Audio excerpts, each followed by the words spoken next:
On February 7, 1967, Homer Lautzenhäuser flipped a switch in Nebraska and realized a dream more than 5 decades in the making.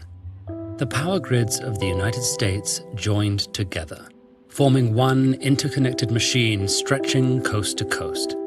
Today, the US power grid is the world's largest machine. It contains more than 7,300 electricity-generating plants, linked by some 11 million kilometers of power lines, transformers, and substations.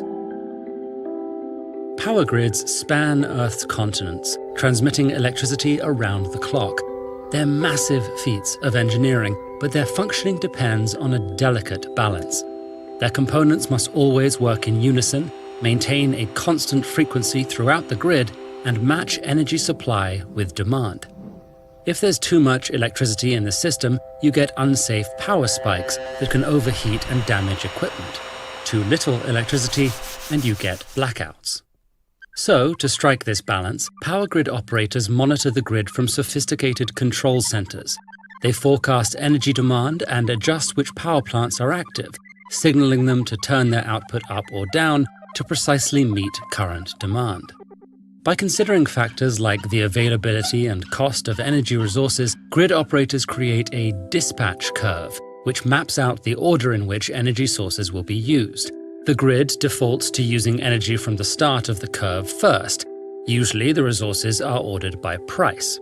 Those at the start tend to be renewables because they have much lower production costs. Some grids, like those in Iceland and Costa Rica, run on more than 98% clean energy. But most dispatch curves contain more of a mix of carbon-free and carbon-emitting energy sources. This means that where your electricity is coming from, and how clean it is, varies throughout the day, as often as every few minutes. Take the state of Kansas. Despite having plentiful wind resources, it regularly relies on carbon-emitting power plants. This is because wind energy is especially plentiful at night, but this is also when there's lower demand.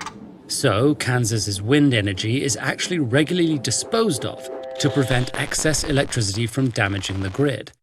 And comparable scenarios add up to a big problem worldwide.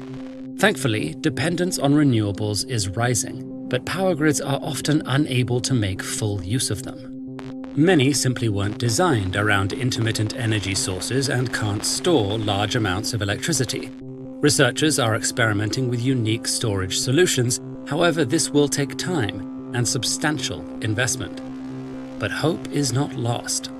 We have the opportunity to work with our existing power grids in a new way, by shifting some of our energy use to the times when there's clean electricity to spare.